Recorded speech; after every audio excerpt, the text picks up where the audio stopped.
मी अजय पंचाळ, सहशिक्षक, सरकारी माध्यमिक विद्यालय भोसरी. SSLC बोर्ड परीक्षेला अनुसरून पेपरमध्ये त्रिकोणावर संबंधित थॅलसा प्रमेय येणार आहे.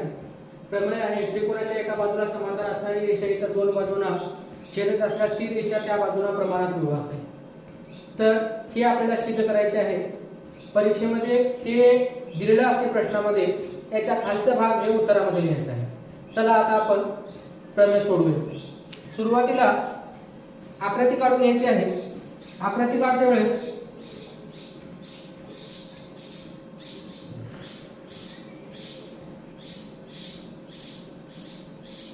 त्रिकोण घ्यायचा आहे. त्रिकोण घेऊन नाव द्यायचं ABC. मी गणित लिहायला चालू करतो. का लिहिले आपण? त्रिकोण ABC आहे. त्रिकोण ABC मध्ये पुढे बघा, मी BC या रेषेला TC ही रेषा समांतर काढतो. नाव देतो DE. दिल्यानंतर त्रिकोण ABC मध्ये सुरुवातीला काढलेलं होतं, त्यामध्ये काय म्हणजे DE ही रेषा BC ला समान आहे.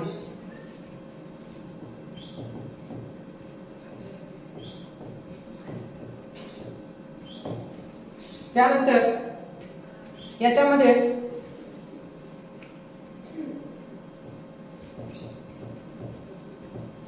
साध्य लिहायचं आहे. साध्य लिहिते वेळी मी त्रिकोणाच्या आकृती कंप्लीट करतो. बघा, B पासून E ला एक रेषा काढायची आहे, डॅश डॅश ही रचना आहे. त्याचबरोबर C पासून D पर्यंत देखील एक डॅश डॅश रेषा काढतो. त्यानंतर D पासून मी या AE एक रेषेला डॅश डॅश रेषा काढतो. त्याचबरोबर E पासून इकडे एक रेषा काढतो, डॅश डॅश, आणि इथं नाव देतो मी N, आणि इकडे M असं नाव देतो. हे दोन्ही या रेषेला लंब आहेत. तर साध्य लिहिते वेळेस मी एक शॉर्ट ट्रिक सांगणार नाही.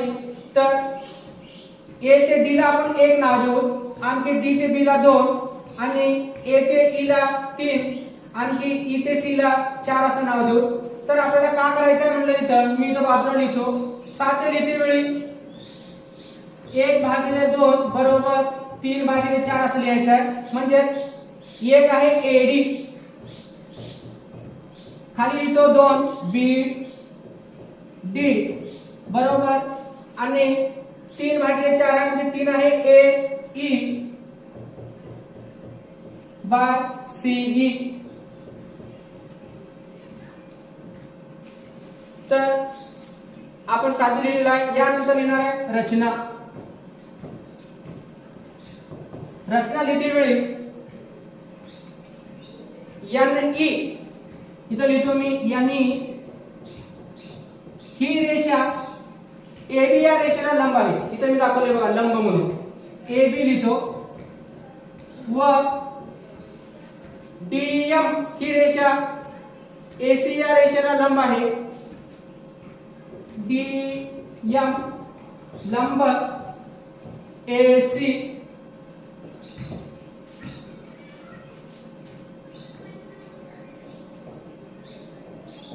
शेवटी मी यानंतर आपण रचना संपल्यानंतर विधाने आणि कारणे लिहू. पहिलं विधान आहे त्रिकोण ABC भागिले त्रिकोण BDC. पुढे लिहायचा शे म्हणजे क्षेत्रफळ. इथं पण लिहायचा शे म्हणजे क्षेत्रफळ. पुन्हा बरोबर असं चिन्ह देऊन वर लिहायचा 1/2 छेद, इथं पण 1/2 लिहायचा आहे.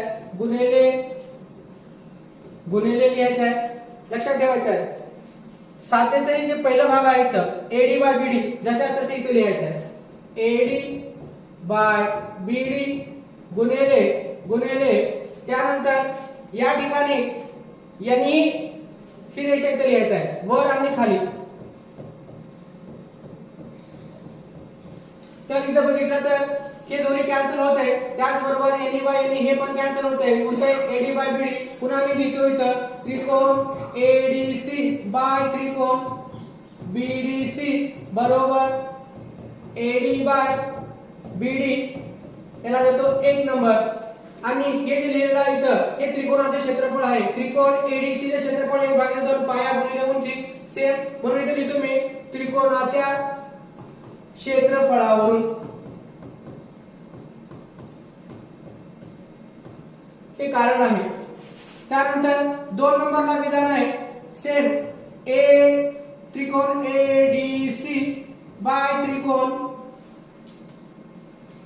डीईसी लिहायचं आहे. हे पाठ करून घ्यायचे. एडीसी बीडीसी एडीसी आणि त्रिकोण डीईसी. इथं पण क्षेत्रफळ लिहायचं आहे, इथं पण क्षेत्रफळ लिहायचं आहे.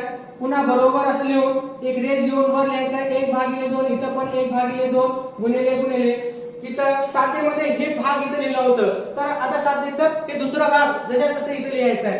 ए बाय सी गुणिले गुणिले इथं लिहायचं आहे. आता इथं याने लिहितो, लक्षात ठेवा इथं डीएम लिहायचं आहे. इथं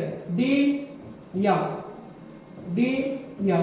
तर बघा तसे जसं याचं कारण लिहिलं आहे त्रिकोणाच्या क्षेत्रफळावरून, सारखं इथं पण त्रिकोणाच्या क्षेत्रफळावरून असे लिहिलेलं आहे. म्हणून इथं लिहितो मी त्रिकोणाच्या क्षेत्रफळावरून. हे सेम आहे, कॅन्सल होते, 1/2 कॅन्सल होते, उरते ए बाय सी. तेच मी पुन्हा लिहितो जशा तसं लिहायचं. त्रिकोण एडीसी बाय त्रिकोण डीईसी बरोबर ए बाय सी. याला नाव देतो मी 2 नंबर. त्यानंतर हे भाग इथलं आणि हे भाग इथे दोन्ही एकमेकाला समान लिहायचे आहे. त्रिकोण एडीसी बाय त्रिकोण बीडीसी बरोबर त्रिकोण हे ए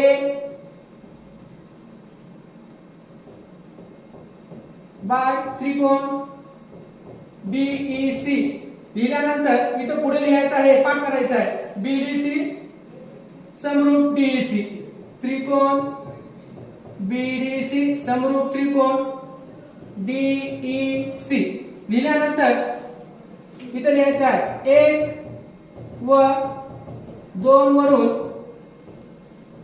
का सिद्धवते हे जे साध्य आहे जशा तसं इथं लिहायचं आहे.